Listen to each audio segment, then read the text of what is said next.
This podcast is being brought to you by Uganda. There you can go out from. Will you please listen up to what I have to say? Cause we're in for some old-fashioned wrestling today. Not the violent, oily opposer kind, but the kind that involves fins and thumbs you will find. Cause it's thumb wrestling time. Yes, it's thumb wrestling time. So we will discuss pros and cons, faults and pluses of all your favorite movies. And we will ponder the merits of cinema in this WrestleMania. Cause it's thumb wrestling time. Yes, it's thumb wrestling time. Yes, it's thumb wrestling time. Hi there, pod people. Wow, that's from Invasion of the Body Snatchers. Welcome back to Thumb Wrestling, in which I, Ruud Vos, your host, will be chatting with a certain interesting podcast on the subject of a film about which we don't agree. Tarantino season is upon us here in the Netherlands. This week we will see the release of his newest film, Once Upon a Time, ... in Hollywood. And from the 20th to the 24th of August here in Nijmegen, you can watch 5 Tarantino classics outdoors for free.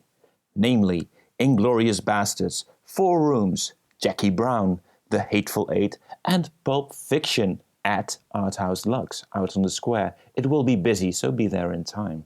And the last of these 5 films, Pulp Fiction, is the one that is the subject of this episode. If you don't know already, Pulp Fiction is the 1994 big breakout film for Quentin Tarantino and his follow-up to his previous success, Reservoir Dogs. Pulp Fiction won him the Palme d'Or at the International Film Festival in Cannes. Also, it won him the Oscar for the Best Original Screenplay, together with his then writing partner, Roger Avary. It is a stylish gangster noir, mainly divided up into 3 storylines. In the first segment, John Travolta plays gangster Vincent, who has to look after his boss's wife, Mia, a role by Uma Thurman. Then we switch over to Butch, a boxer played by Bruce Willis, who has failed to take the fall after gangsters paid him off and bet the money on himself, and he has to make a run for it. And in the last part, we reconnect with Vincent, who has to retrieve a mysterious briefcase for his boss, together with his partner Jules, a career-defining role by Samuel L. Jackson. It's a movie that feels like it's been around forever and revered by all. But it's not by today's guest, Devansh Gupta, with whom I spoke on the 10th of June. Devansh is an Indian expat living in Nijmegen. He is an aspiring filmmaker, and he also has a channel of video essays called Watching Films Closely. He is working on a screenplay for a short film right now. He told me about the idea recently, and it sounded rather snappy. Now, if you want to be notified of new English language episodes popping up, you can send me an email to be added to a mailing list to Duimpjeworstelen@gmail.com or Duimpjeworstelen@gmail.com. You know what? I'll just put a link in the description. Here's my talk with Devansh about Pulp Fiction. Here we go. 3, 2, 1, fight! Yeah, I'm mostly nervous because of we are going to be talking about Pulp Fiction, which is such a culturally important film. Yeah, and but I really want to emphasize no pressure. Of course. It's not the pressure. Yeah, it's just the pressure from the film itself, what it means to so many people around the world. The weight of that of film. Movie culture. Yes, yeah. Since we are going to be talking about Pulp Fiction, what is the rule about language on your podcast? Oh, you can use whichever language you want. Okay. Because if you want to quote a certain dialogue from the film, and you will have to swear, Yeah, especially whenever Samuel L. Jackson is talking. Yes, yeah. It has become his trademark to call everyone a motherfucker. Yeah. But he swears in front of his children, so he has no boundaries. How old are his children? He did it when they were really young, so... Yeah, then it doesn't register to them, so... Sorry? Then it doesn't register to them. Probably not, no. Yeah, but if they are of impressionable age, then, yeah, okay. No, his daughter apparently got in trouble at school once for calling someone a motherfucker. Okay. But I'm not sure. Okay, oh. Would Yeah. you give me your own very personal description of what Pulp Fiction is? Yeah, so I wrote it down, Yeah. and so I'll just read it. So, Pulp Fiction is a lurid, shapeless American crime film whose shocks and bangs make a noise in its otherwise hollow shell. It tells three interconnected, violent, and drug-addled stories whose two-dimensional caricature characters are as detached from violence and its consequences as the whole film is from any kind of reality. And because of this detached point of view, all the conflict and the tension that is built across the otherwise brilliantly crafted scenes do not amount to anything. It is ironic that such a well-made film and of such cultural significance is actually about nothing and says nothing.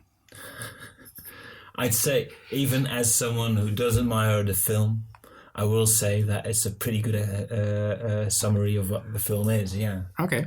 I wouldn't say that. I wouldn't say it has no content, no substance, but it's definitely style over substance in this case. Yes, yeah, I would agree. And I felt that what it says in the beginning when it gives you the two definitions of pulp before the film starts, is it actually kind of sets up the stage for what the film is going to be about. It is kind of shapeless because of the weird structure that the film has. Yeah. And it is extremely lurid, violent, shocking content. Yeah. Which is presented in a very rough manner. Yeah.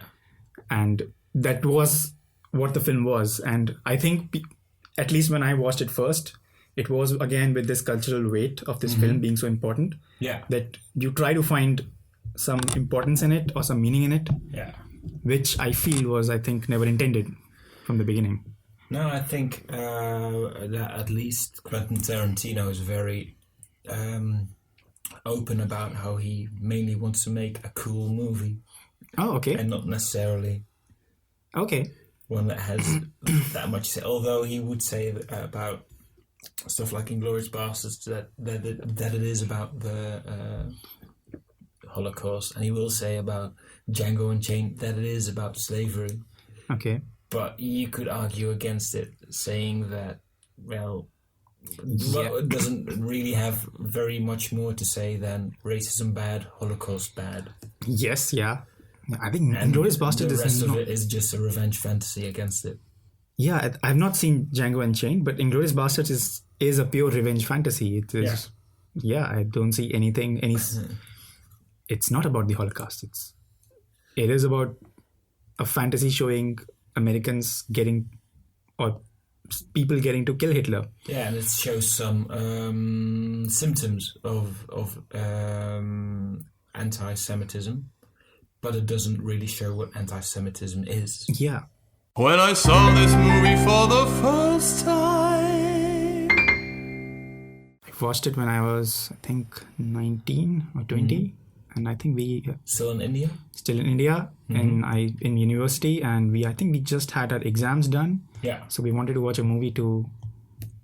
Just relax afterwards. And because this was a long film, we were never able to watch it before. Yeah. And we thought, okay, now the exams are done. Let's watch this one. Now we have time. Yeah.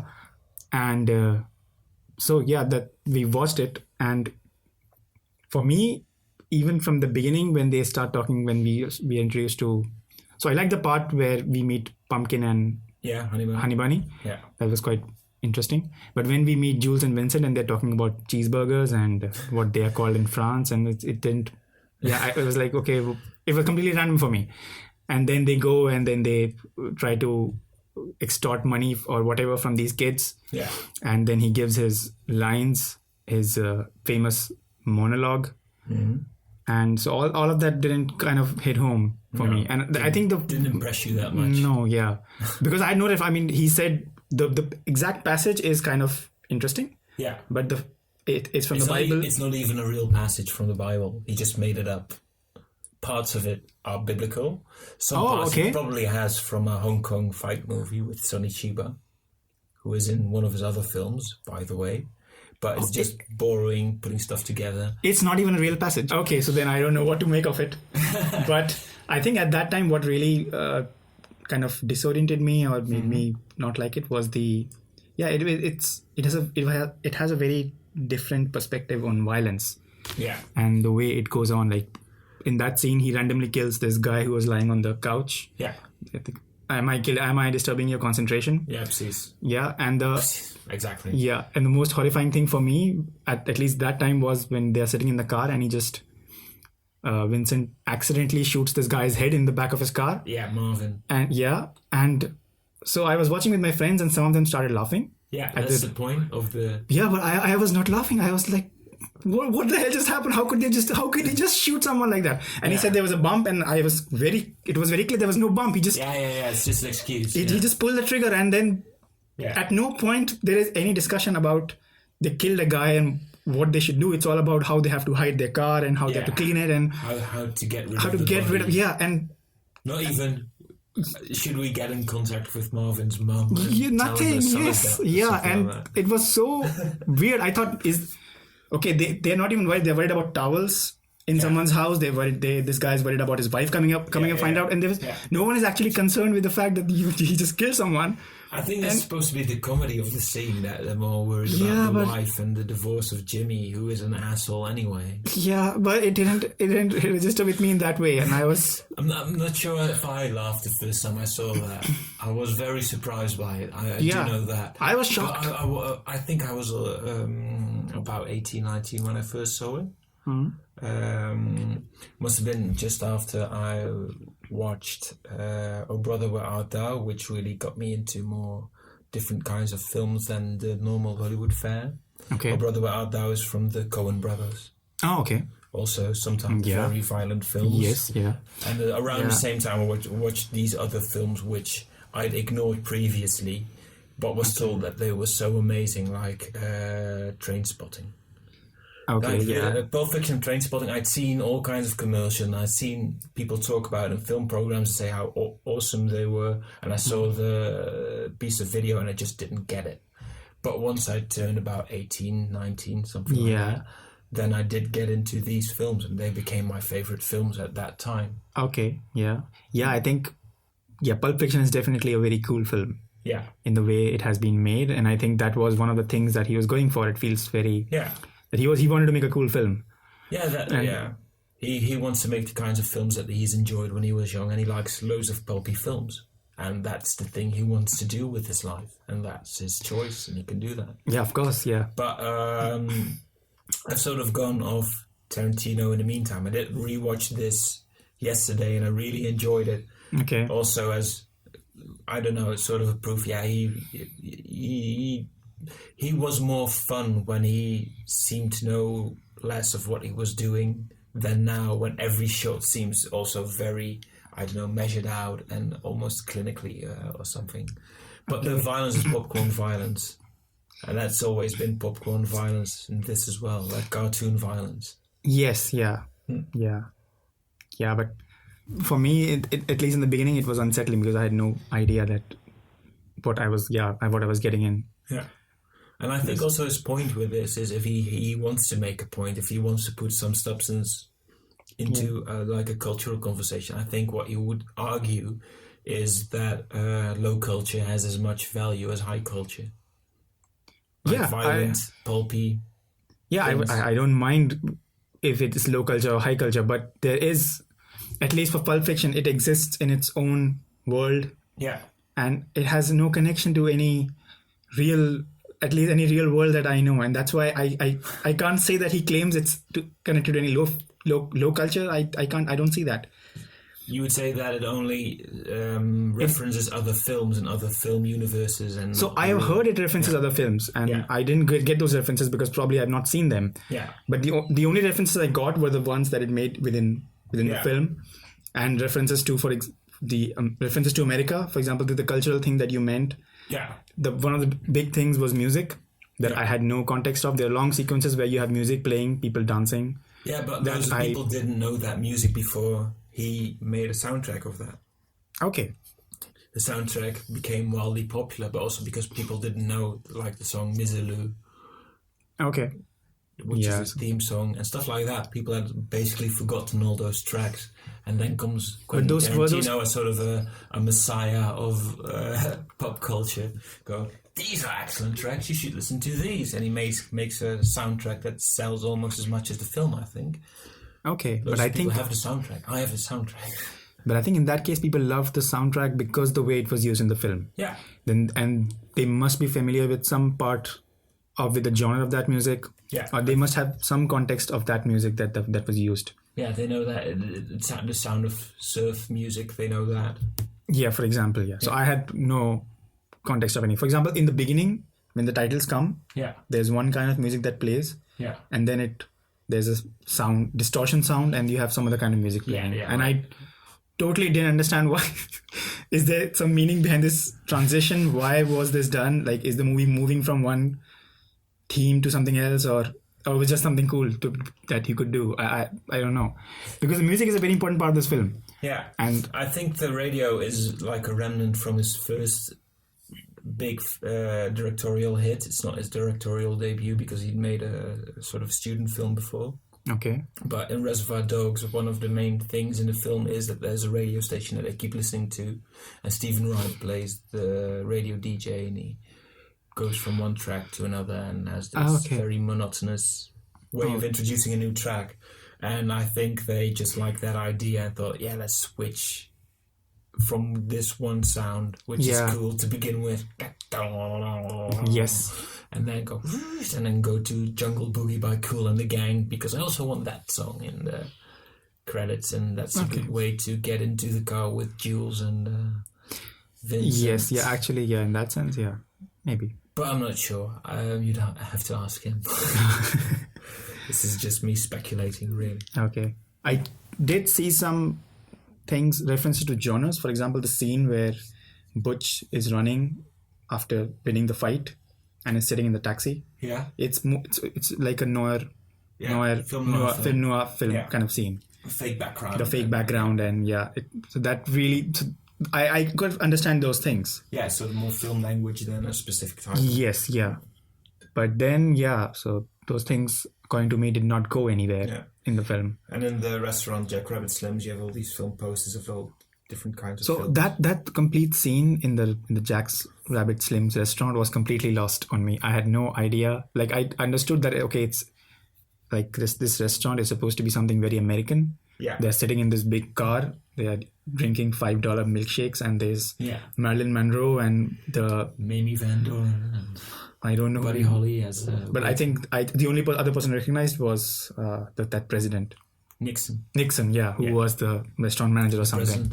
The presenter also. The presenter also, And then I thought, okay. And the first time I didn't even recognize Nixon. It's only now that I recognized him. Yeah. And I could also understand that, that restaurant is kind of very stereotypically American. It's an American diner, but also with cars inside. Yes, you can rent a car, just sit in. So there's a long shot of Vincent walking in, and we follow him, and then he gets lost somewhere. There are some characters there. Yes, yeah. So he's trying to show, and I didn't get that part. See James Dean walking by. So I don't know. I can recognize him. Yeah, in Rebel Without a Cause.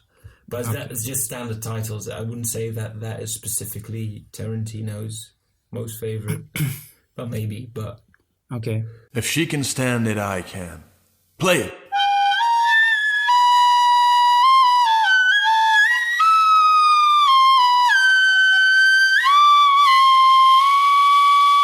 For example, this when they shot Marvin. Yeah. The reactions of the people did not seem relatable to that I could relate to, or of people that you would know, or even if it's not people you would know, if you see something like that, and if the director wants to show you that this is a joke, he would try to show you before this that they are these kind of people who won't react to something like this, and with them being so nonchalant about killing someone, and then after that Jules saying that I want to quit the crime world, it doesn't. Yeah, they just had that conversation where he's very, very philosophical and very deep about want to do that, and then you get this, which doesn't really match up. Yeah, it doesn't really match up. and then Bruce Willis kills Vincent, also kind of accidentally when he in the bathroom, and at least Bruce Willis is not shown as a bad guy. He is still shown as he his background is not shown so much, that what his crime background is, or even if he is he's just a boxer. And he's just a boxer. He's taken the fall. At least he's been paid to take the fall. Yeah, and he doesn't. And he tries to run. Yeah, and he accidentally kills his opponent, and the girl, the taxi driver, asks him, how does it feel to kill a man? And he's genuinely shocked that he killed him. Yeah, and you can see it on his face that he didn't mean to. Yeah, it was an accident. But he's quite matter-of-factly about it. Yes. He's going, sorry, Floyd, or something like that. But it felt that, he's trying to hide it because he's on the run and he doesn't know this taxi driver and doesn't want anything to happen. But when he kills Vincent, this guy that he met earlier in the bar, and and maybe even keyed his car, because that is also suggested.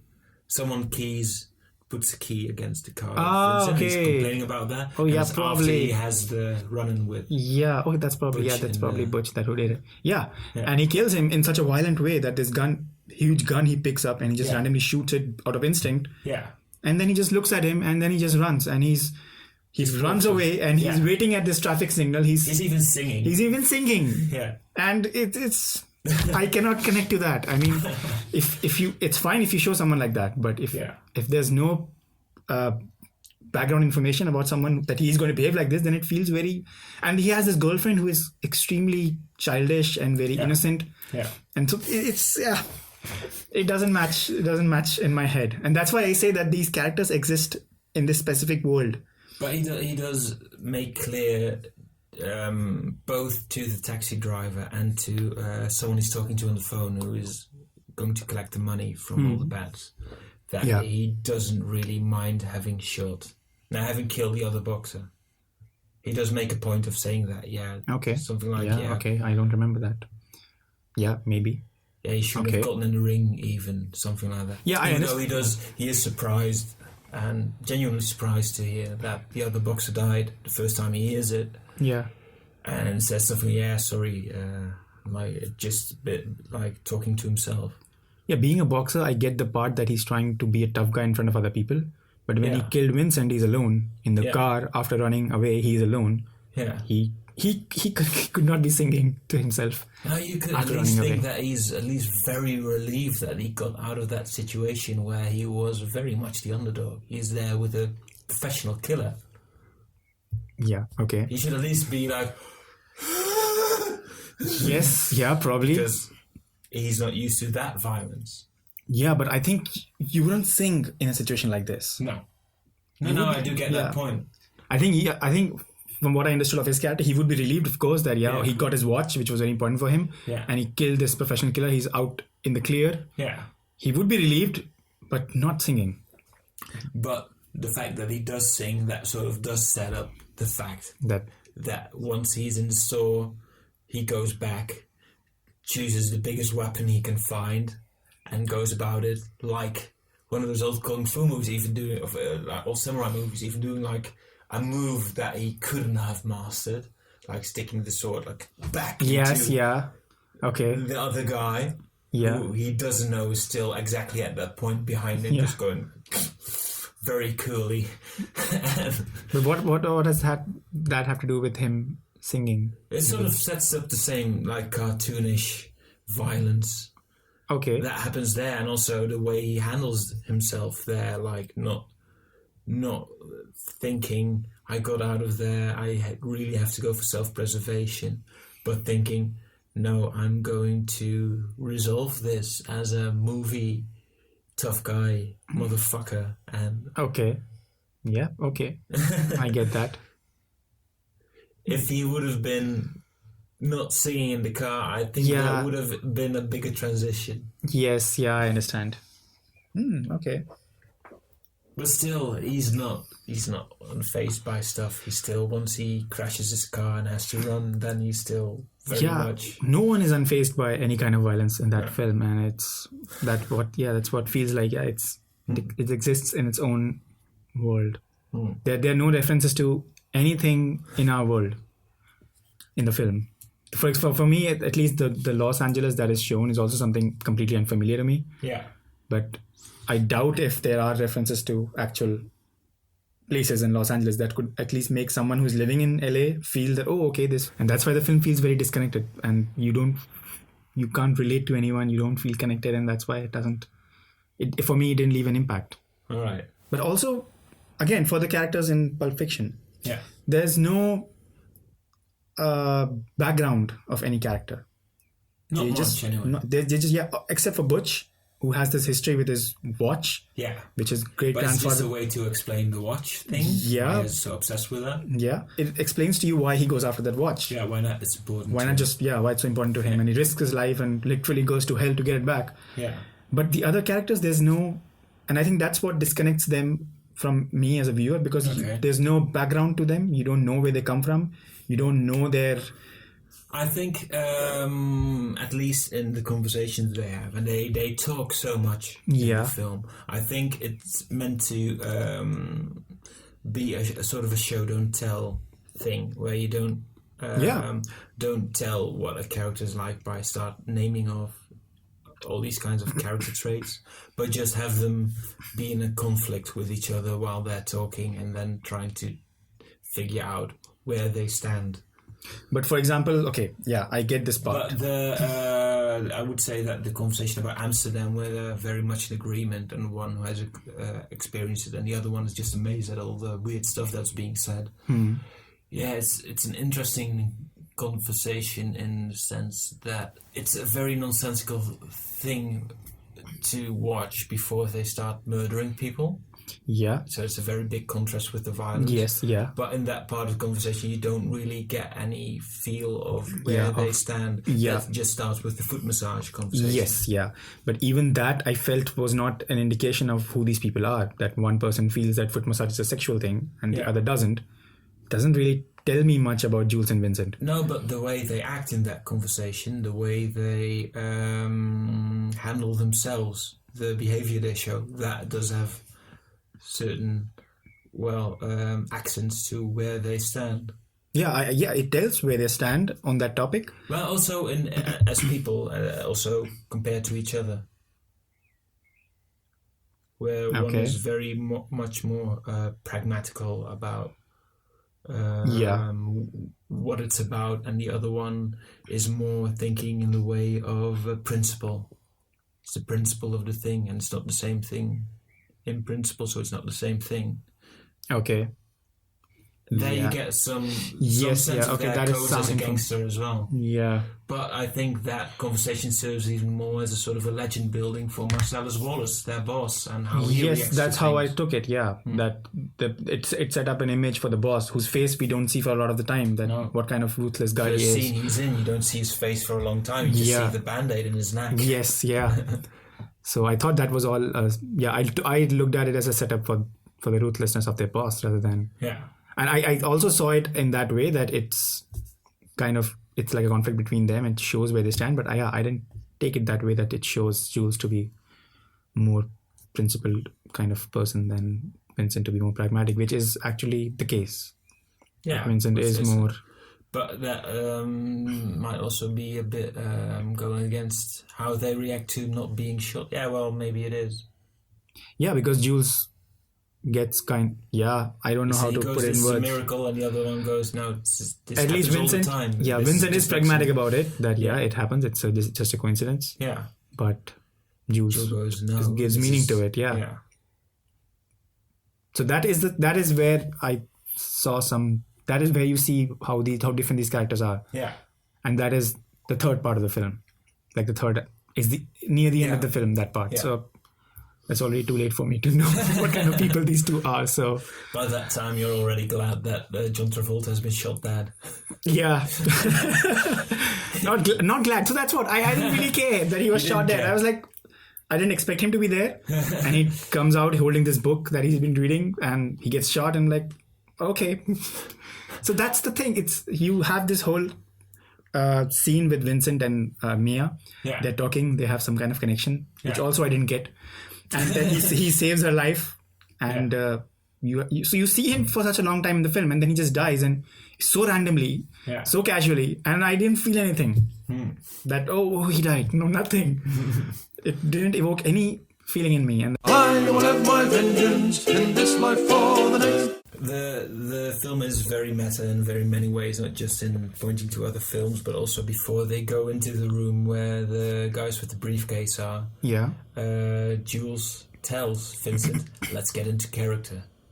Yes, Which yes, is a yeah. So very this movie thing to say. This I noted, and I thought what he was trying to do with this, with this whole sequence, that you show these guys having this completely nonsensical discussion about what cheeseburgers are called in France. To show that they are normal people having a nonsensical conversation, normal friends, and then they have this, like everyone else, and so that you can relate to them. And then they have the discussion about foot massage, and that their boss threw someone over the way from the window over that. And it's funny that their boss is ruthless, and they are having this argument. And then he says, "Let's get in character." And it shows that for them, this is just another job. That now they're talking, and now they have to be tough guys. Now they were Vincent and Jules, and now they have to be gangster motherfuckers. They have to be gangster motherfuckers, And then you go, and then Vincent Jules is all smiling and threatening, and I would like to have that cheeseburger. Can I have your milkshake? Oh, did I disturb your concentration? And all that. He does command a room. Yeah, he does. Yeah, he totally commands the room. And that scene is, it has tension, that scene, because you don't know what he's going to do next. And then in the next part, when they accidentally kill Marvin, and then they are at his friend's house, Jimmy. And played by Quentin Tarantino himself. Badly, really badly. They shouldn't have done that, but okay. And there they are drinking coffee that Jimmy has made for them. And Jules is like, "Oh, this is some really nice coffee, and thank you." And he's trying to avoid this topic that we brought a dead body to your house by appreciating the coffee, and it seems completely opposite to what he was. He was being the macho guy there. Now in front of his guy, he's like in front of his friend. That's even the weirdest thing about that. Jimmy is being angry, and he sort of commands the room. Exactly, Which is a weird thing, because Jimmy's a nobody. Why would he? He's a dork.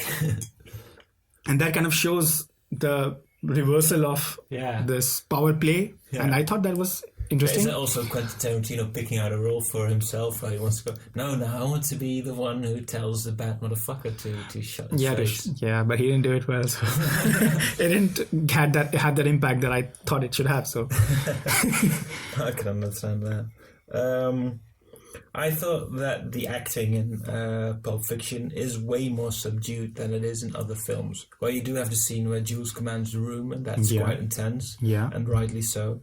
But in other ways, they do have sort of cool lines, and you sort of get why these scenes are in the place where they are, because they have to get your attention and make you want to see where it goes and build a tension. For example, how far the tension can go. But in Pulp Fiction, it seems like they're not that self-aware yet. Like it's a bit more natural and acted more naturally than in later films such as Inglourious Bastards, or in very much more than The Hateful Eight. Okay, but it's very much more, I don't know, laboured and So I would say artificial, even. Okay, but I would because in for example in Inglourious Bastards, it does seem that he has very meticulously created everything, every scene, every camera movement. Which I felt was really good, because the opening scene is one of my favorite Tarantino scenes. It's an amazing scene, and I didn't intend to watch Inglourious Bastards. Right. My friends were watching it, and I just sat down and I just sat till the end because the whole film is so gripping. Each and every scene is so gripping, but. Maybe it's not. It's definitely not the case for Pulp Fiction. But I think here in Pulp Fiction, it's as you say, the actors are the ones who actually hold the film, because they have no characters to play with. It's just seems what like they do. Yeah. It's like the coolness speaks more for itself. That's a note I made during watching the film. Like they don't need to add something to the coolness of what they are saying. Just act it out naturally. Then it works fine without without putting a very distinctive tone to the way you're saying it, to pronounce everything a certain way. I don't know. I get your point. Maybe something like that is there in Inglourious Bastards. The way they stress on some words, and I would say that it's heightened later, but I'm not sure if it needs heightening in his later films. And maybe that's also part of why I wouldn't say allergic to it now, but a bit tired of it, especially in Hateful Eight. Okay. Yeah, I've not seen Hateful Eight. Yeah. That's on Netflix now. Yeah, in I know. 4 parts. 4 parts? Yes. It's the uncut one? He's made it into sort of a TV show, 4 parts of 1 hour each, with more material. Yeah, so it's the uncut version of that he couldn't probably release. Oh, okay. Yeah, I don't look forward to it, so. It's still very entertaining, and you can still see his mastery of the medium of film. Yes, yeah. That I think he has definitely gained. Yeah. I don't think anyone can create tension as Tarantino can. No. In his scenes. I've not seen that in a long time. No, exactly. Yeah. So but I would like that all that tension to build up to something which impacts. I mean, I don't want to go out of the film. Which means a bit more. Than just tension for being tension's sake, or a film just for being a film's sake. You've seen other films with tension, like in Pulp Fiction, where you would say, but here at least it means something to me. So I was really hoping for it to mean something in Inglourious Basterds, because to take up the topic of World War II and Hitler and Holocaust or anti-Semitism, but it didn't.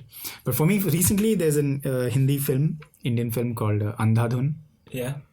Also it's a thriller film, and it is a series of things going bad and escalating badly, and tension is creating, which in the end actually means something, because you feel that it's just a thing going bad for a character, and one by one it's just things going bad basically, and you keep feeling, oh my god, what's going to happen to him, and in the end it does. I felt it does amount to something. It ended on a note that sent some kind of message about the things that happen in the film. And it's the film in its entirety, not just the film in separate scenes. The film it's a film where the premise of the film is that a guy pretending to be blind goes to a home to play piano, and someone is dead in that house, right? And that person lets him in because she thinks he's blind, but he's there pretending to be blind, and they're cleaning up the crime scene, right? And he witnesses everything. And then he gets away from there, and then things start going bad for him, one after the other. And it's a very fast film. Sounds like a very interesting film. It's a very interesting film, and it doesn't let you breathe for 1 minute, because things you think that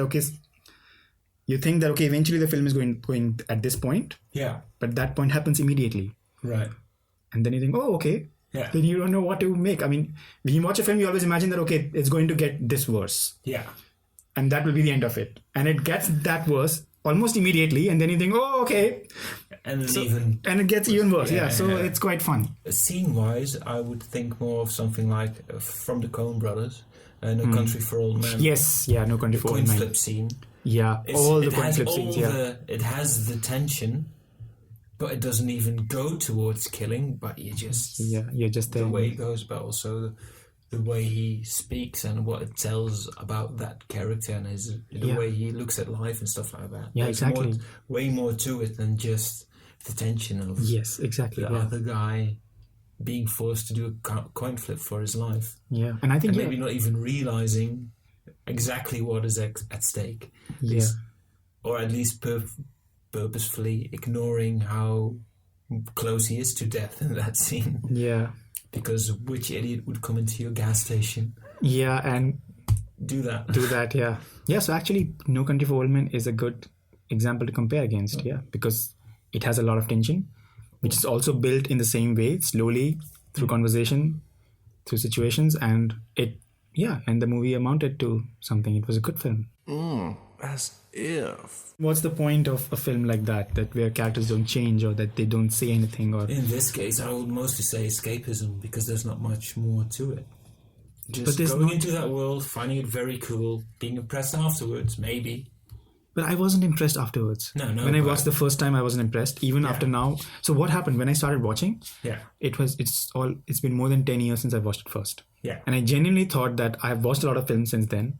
I have a completely different perspective on how I view films now. I have also attempted making films on my own, so I have even more understanding of the process. Exactly. So I might end up liking the film, and then I will not be able to defend it in the podcast. So I really had this fear that I'm going to like this film, but no, I've made a huge mistake. But so I wanted to watch it with an open mind, but no, I couldn't watch it. Between the chapters, I would pause the film, go get water, and then just walk around, and then again come back and start watching it because it was just for me, I think still didn't do anything for you. No, because I think I need to relate to the characters or something in the film for me to, even if it's an artificial world or something completely different that I don't recognize, there has to be something that they reach out to the audience to pull you in. Yeah. And that cannot be a cool banter or a cool dialogue or someone acting cool. That is not going to pull me in. That's going to feel like, that's pretty clever. Not you, but I think that he's proven he's pulled in many, many people with that. Yeah, so and I don't know how I feel about that. So that's what I try to say, that a film which is so important in film history and in US it's culturally so important is actually a very hollow film. And and so before coming here, I also read reviews of the film, both positive and negative. And I read what I felt also in a lot of negative reviews that people felt that they couldn't find anything to connect to, and it's all clever and everything, but you forget the film after you come out. It's a guy yelling off a rooftop, "Look at how clever I am!" Yes, and not showing much for it, maybe. Yeah, it's a film that's clever in its own little universe. And it's very cleverly made. I would say that he does do. It is very well made. So there's one thing that I wrote down, that there's this guy called James Wood. He used to be the film critic for The Guardian. And he also has written novels. And he had written a book called How Fiction Works that I have read a little bit.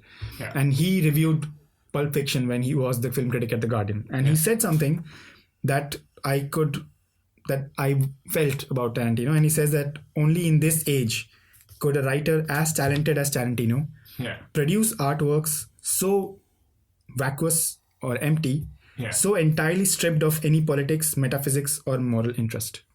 And he also calls this as the final triumph of postmodernism. That Tarantino represents the final triumph of postmodernism, which is to completely empty the artwork of all content. And thus avoiding its capacity to do anything except helplessly represent our agonies.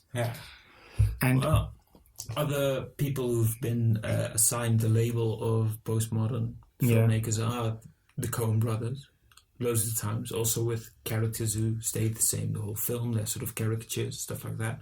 But I do think that you do feel the fact that the Coen brothers have studied philosophy, and especially a certain brand of philosophy.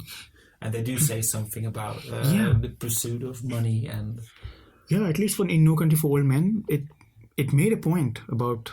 and still No Country for Old Men is very true to its source material. Also a book by Cormac McCarthy, but they have found something in it which resonates, and they still put characters in there who are very Coen-esque. I would say that the owner of the gas station, only the way he looks, like they've cast a guy who has a very typical look who you will never see anywhere else in a film, but you will remember him in that role because he has that weird look, a very normal guy look, very typical look about him, which is very interesting. But for the rest of it, it's also building on someone else's philosophy, but it fits into theirs. Someone being thrown a bag of money, wanting to keep it. But is postmodern film all about not having any meaning? Or I get the point about showing agony or just depicting how shitty things are for someone. But I don't think it's too difficult to assign some meaning to it or to say something through that. I mean, no, exactly. I think it's a very difficult thing. Yeah, I think even for Tarantino, he is doing what he wants. And he's being honest in what he wants to do. He makes the films that I want to see these violent films, and I'll do it the best way I can. But it just doesn't work for me. And I think,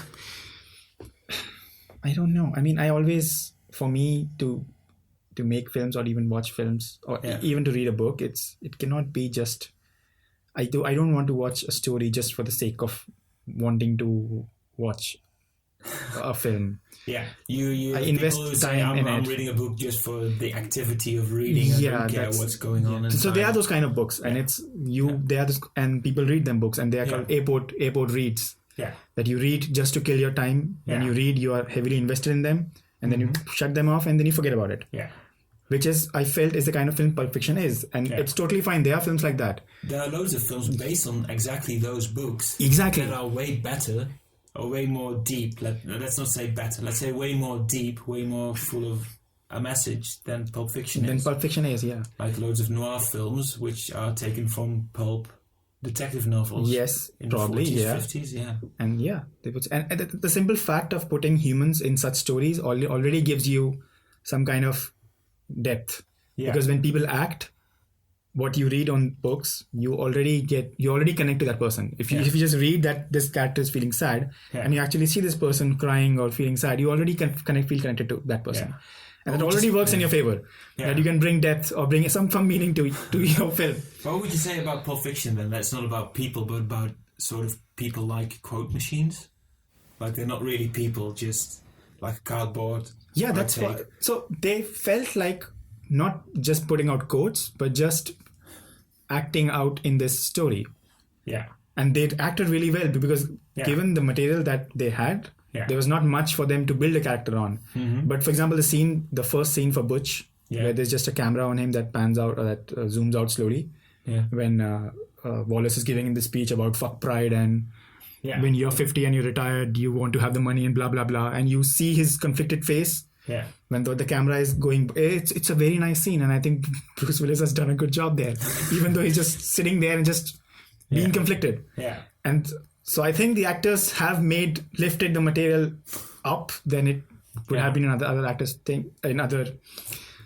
hands. Wouldn't have done so well. Yeah, I don't think it would have done so well. He's a good filmmaker. He has a vision in his head. He has an eye for these things. He has a vision that he wants to create, and he understands which kind of people will bring that vision to life, and he does that really well. It's just that his vision it's nothing much. Yeah. How do you like the fact that some of the best known quotes from the film are in the film more than once, and sometimes even the versions differ?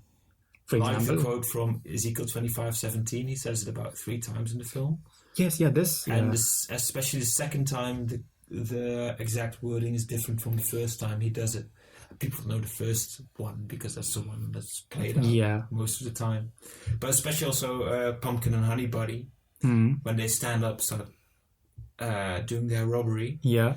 Honey Bunny, she says at some point, and I'll execute every motherfucking last one of you.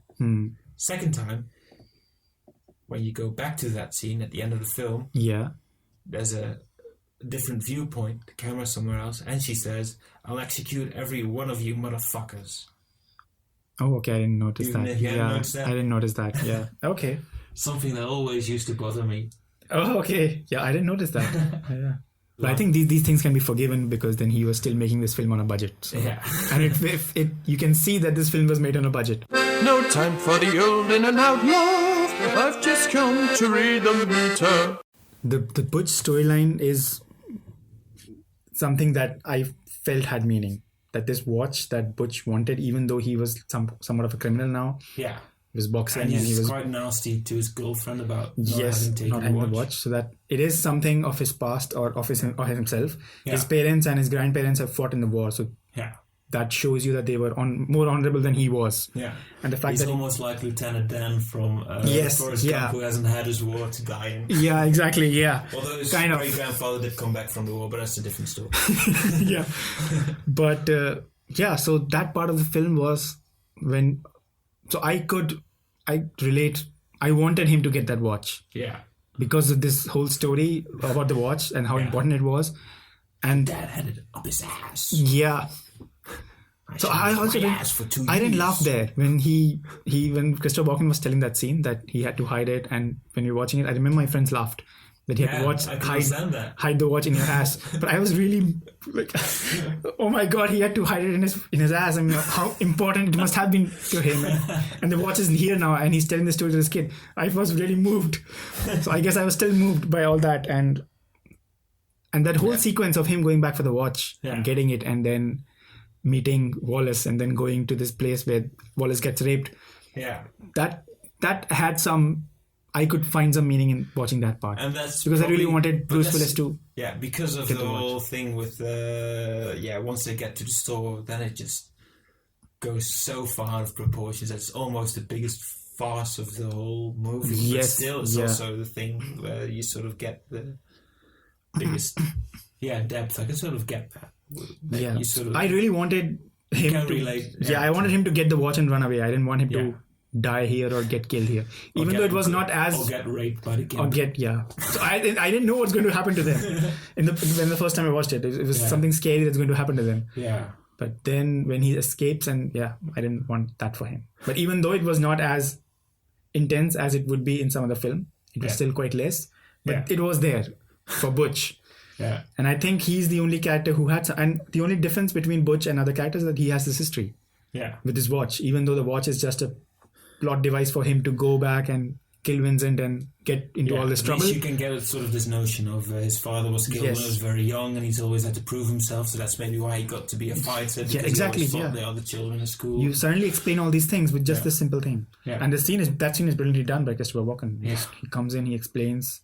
That was a good scene. Up his ass. One thing that I noticed was that there are times when the gangsters don't exactly talk like gangsters. That's another point about these people existing in their own universe. Mm-hmm. When I think the specific example would be when Jules tells that Mia did a pilot once, and Vincent asks, "What is a pilot?" Yeah, and then Jules turns around and he says, "Yeah, but you are familiar with an invention called the television, and that there's something called TV shows on it." And it felt like something that a gangster would not speak like that. And later. It's very much Tarantinoism, I would say. But okay, because later Jules would go on and say motherfucker, motherfucker, motherfucker in almost every line when they were discussing the foot massage. But here he's being all cute and all being very formal about televisions and shows. Also a bit ridiculing Vincent for being purposefully obtuse about television. Like, I don't watch television. Yeah, that's not the thing that I asked. You do know about... Yeah, but I expect on my second watch that Jules would ask in a more motherfucking way than the way he asked him. At least that's what I expected. And then when this guy comes out of the bathroom and they're in the house and shoots at them and they survive, and Jules is thinking, oh, this is an act of God. Yeah. And they start discussing, and then Vincent says, yeah, can we have this theological discussion outside, please? Yeah. And it was again a disconnect that Vincent is not the guy who would say theological, I think. He has not been so dense in any of the other conversations in the film. Yeah. So those things kind of felt that, he... A bit more natural, a bit, I don't know, more like people or something. Yeah, not like gangsters. So let's talk about improvements. If you would want to make this a better film, what would you do? Improvement-Dasio! There was always these random things that happen in the film. Mm-hmm. And it is up to the characters to make a choice as to what they want to do with it. Yeah. For example, Vincent and Jules surviving the shootout from this guy in the bathroom. Jules is the one that, this is an act of God. But Vincent feels that, this is just some random thing that happened. And based on this, Jules decides to quit his criminal life, but Vincent still continues. Yeah. And Vincent eventually dies. Yeah. Right? So there's some kind of action consequence. So I would like to build the film on that I think throughout this film, because make it more central, the fact that it has a consequence for the guy who stays in. Not consequence, but that people have a choice, that even if everything is random and everything is meaningless, it is up to the people to make meaning out of what happens around them. Right. And you can do that by having the characters take out that meaning. Yeah. So what I would do is I would remove the Mia part completely. Right. I would have the film, the same film start in the same way, but maybe I would have the differences in their characters more pronounced, of Vincent and Jules, more pronounced, that Jules is more... Make them more kind of a buddy movie. Yeah, buddy movies maybe the wrong thing, but that's because then you have like personalities that clash. Yes, maybe the beginning conversations are more intense, where you actually know what kind of people these are. Yeah. And then this incident happens. Yeah. And so you know that when Jules says something like this is an act of God, it would not surprise you. Yeah. You would understand that, okay, this has something happened to him, and Vincent doesn't agree. Yeah.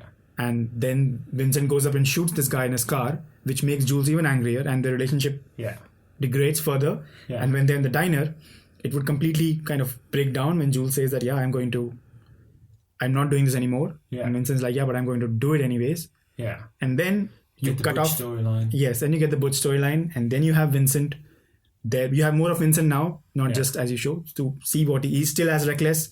He's still living a life of, like, not thinking about consequences. Yeah, doing drugs. And he gets killed in the exact same way as he killed Marvin. Like more than now. More pronounced, that it's as casual and as random as it was for Marvin. Yeah. Because he's just hanging out with people who are dangerous. Who have guns. Yes, and so he is going to get killed like that. Yeah. And then in this case, you make Butch like the righteous man. And would you make the film chronological? Yes. Yeah? Yeah, I would. Because I didn't think that it served any purpose rather than being cool. the disjoint chronology didn't... I think it really worked. But in what way did it work? What was different? The parts where you see stuff connecting, like things you've seen before, and then seeing it out of place and getting another meaning. I thought that was quite... But that just feels cool, that, okay, this guy's here. That's most of it, but the it doesn't serve any... to that does hit me. Yeah, it's just a cool feeling. There's nothing... It doesn't do anything in the way of narrative or in the way of telling the story. It doesn't change the story in that way. Well, it makes the story more interesting to watch, I think. It keeps me more interested in watching the thing than if you would have the Butch story in the end. I like the way that it resolves in the end with the diner scene, where you get Jules basically unloading on Pumpkin and Honey Bunny about what he has learned that day and the road he wants to take, and trying to resolve that thing there where they still have the briefcase, but let them get away with all the money. But wouldn't it have felt better when the film ended with Butch escaping with his girlfriend? Because somehow that was more intense. Somehow, maybe. But for me, that felt somehow less intense, even though the stakes were higher. Okay. For Butch, at least. Yeah.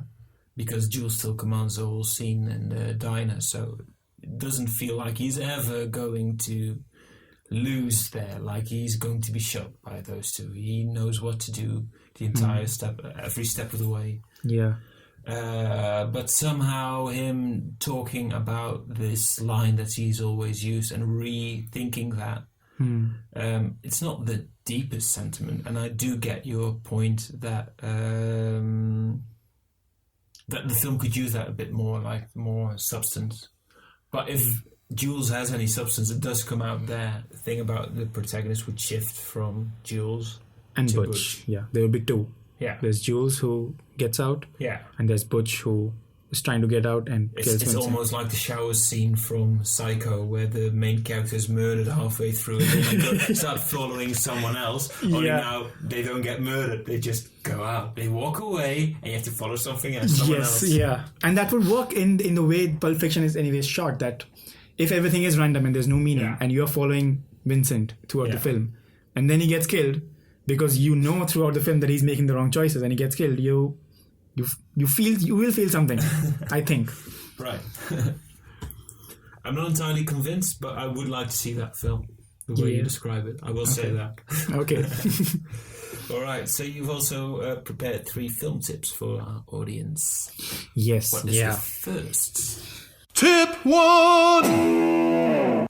So I tried to make the film tips as close to, not as close, but something that is close to Pulp Fiction, or the kind of film Pulp Fiction is, or maybe about interconnected stories and something. To quote, I think Vincent, same ballpark. Yes, the same ballpark, Yes, the same ballpark. So the first one is an Indian film called Mumbai Diaries. Yeah. It's a film about Mumbai, the city. Yeah. So to give some context, Mumbai in India is called like the city of dreams. So people from all over the country move to that city and try to make their own life. And there are a lot of stories in that city of people coming from nothing and becoming not entirely like LA, where everyone wants to become an actor specifically, but just also other things. Mumbai also has a film industry, so a lot of people also come to become actors. But there's also there used to be a lot of industry, and there used to be even now there are a lot of things, and you can move your way up in that city. So that movie is about 4 stories of people from different socio-economic classes. Because Mumbai is a huge city, you have the poorest of the people and the richest of the people living like side by side almost. So it's a story of these 4 people who are from different socio-economic classes, and these stories are interconnected. And the interconnection of the stories is something that I like, is that it covers the spirit of that city. Right. And it's so because those stories are interconnected, you sort of get Mumbai as another character in the film. Yes, you through the interconnection of the stories, you understand what life in that city is like. Yeah, and not just for one person, but for everyone. And how it touches everyone. Even though you think they are very different or very separate, how they affect each other. Is there one storyline that you like more than others in that film? Yeah, I like so there are 4 characters. There's a woman who recently married and moved to the city. There's a painter who has lived in the city for a long time. Yeah. There is a photographer, basically a rich girl who was studying outside India, and she has come back. But she's a banker who has lived outside India but has come back to Mumbai for some time. Yeah. She's the rich girl. Yeah. And there is there is a, how do I say, in India we have washermen. Right. Who collect clothes from your house, they wash them and then give them back to you. And there's that guy who's like from the poorest class society. So I liked his story the best, because he is like he's the connecting thing for all these people, because he collects clothes from everyone. Yeah. He is the connecting thing to all these people. Right. Because he collects clothes from all these people, so he knows them. Yeah. And he touches all their lives. He touches all their lives. In a way, they don't notice that as well as they could, or do they know him?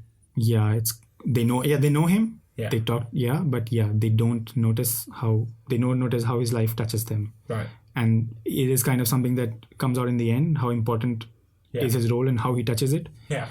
And how he accepts what his role in the city is, what he's doing, because he also has dreams. He also wants to be something. Yeah. He also moved with dreams to the city. And everyone in their own layer of the city accepting what they can expect and what they can really get from the city is something that I felt was really nice in that film. Right, cool. It's a really good film, if you want to get an idea of Mumbai. Yeah, Mumbai. And also of India, Yeah, cool. And it's a 90-minute film. It's not a very long film. With 4 stories there, I would have expected a longer film. Yeah, it's a 90-minute film. It's what we call in India an art film. It's not a commercial film. It did not do very well when it was released. No, I took my friends to watch it, and they still they blame me for it because they didn't like it so much. And they still blame me, like, why did you waste our money and 90 minutes on that stupid film? But you still want to have other people watch it and enjoy it. I think it's a really good film. Right.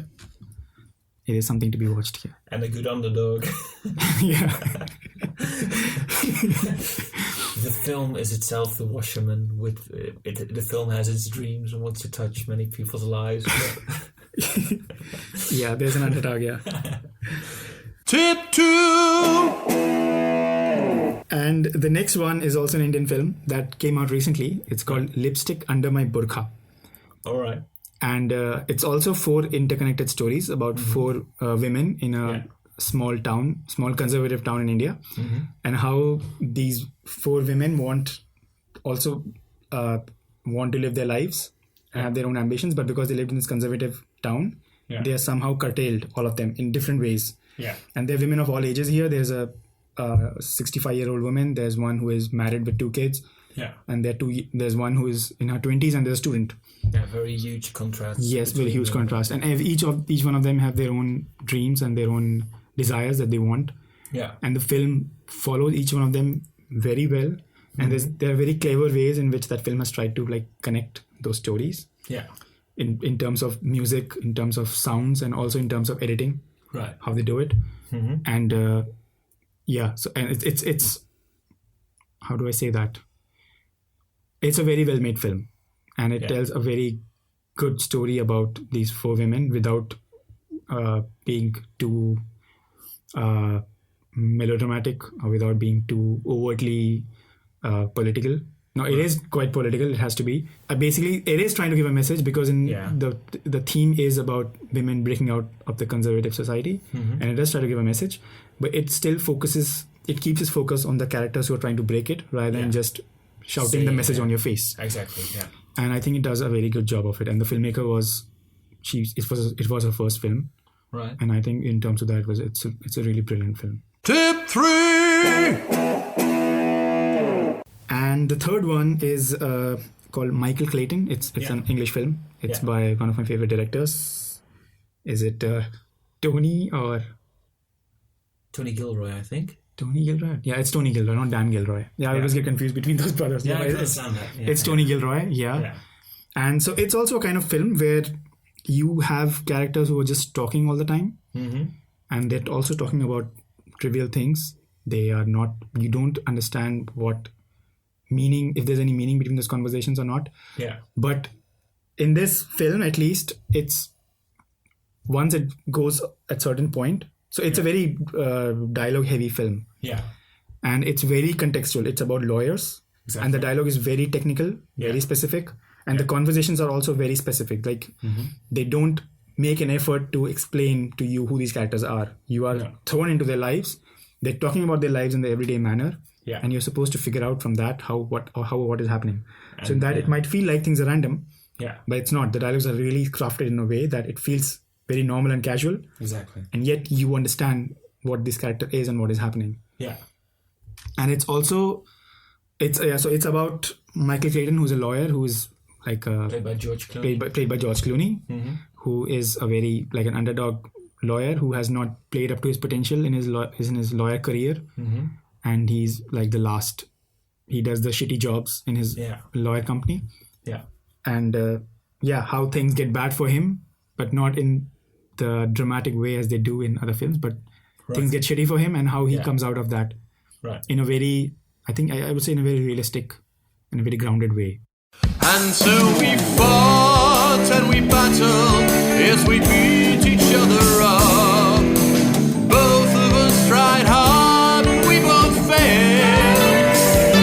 Yes, I had you by the thumbs, but neither of us won. Only the love for cinema prevailed.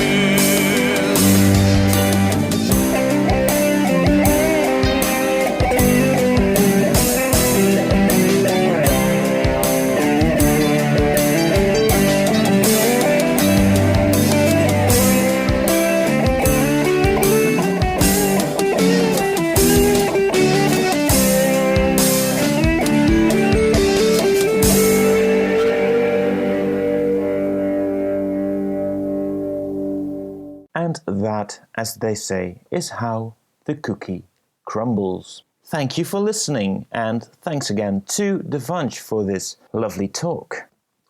Again, if you want to re-evaluate Pulp Fiction for yourself, you can watch it outside on the square at Lux, Nijmegen on Saturday the 24th of August.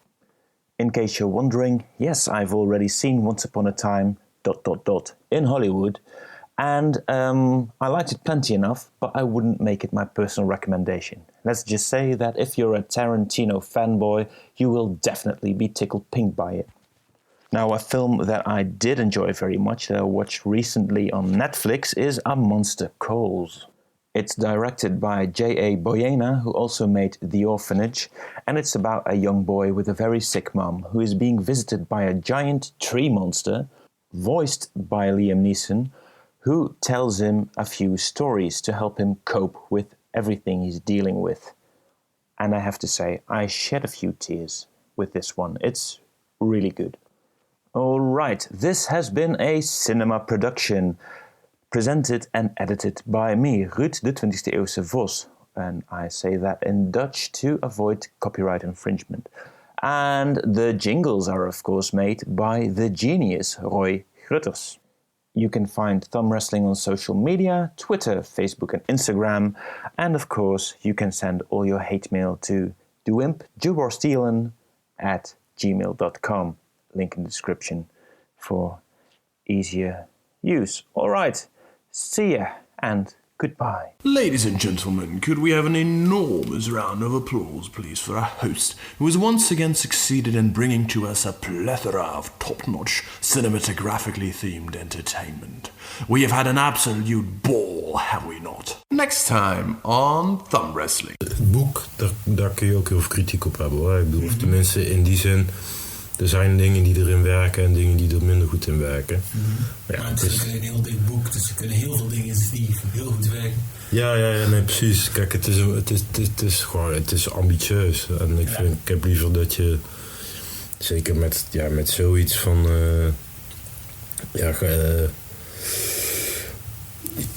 ga er vol voor en dat er dingen toch wel hier en daar wat minder goed werken. Oké, dat kan dan. Maar de dingen die erin werken, die werken fantastisch. En een van de dingen die ik er echt geweldig in vind werken is de structuur. Is dat hij ervoor kiest om steeds af te wisselen tussen die volwassenen en die kinderen. This podcast employs a strict only like and subscribe if you really want to policy. Okay, bye.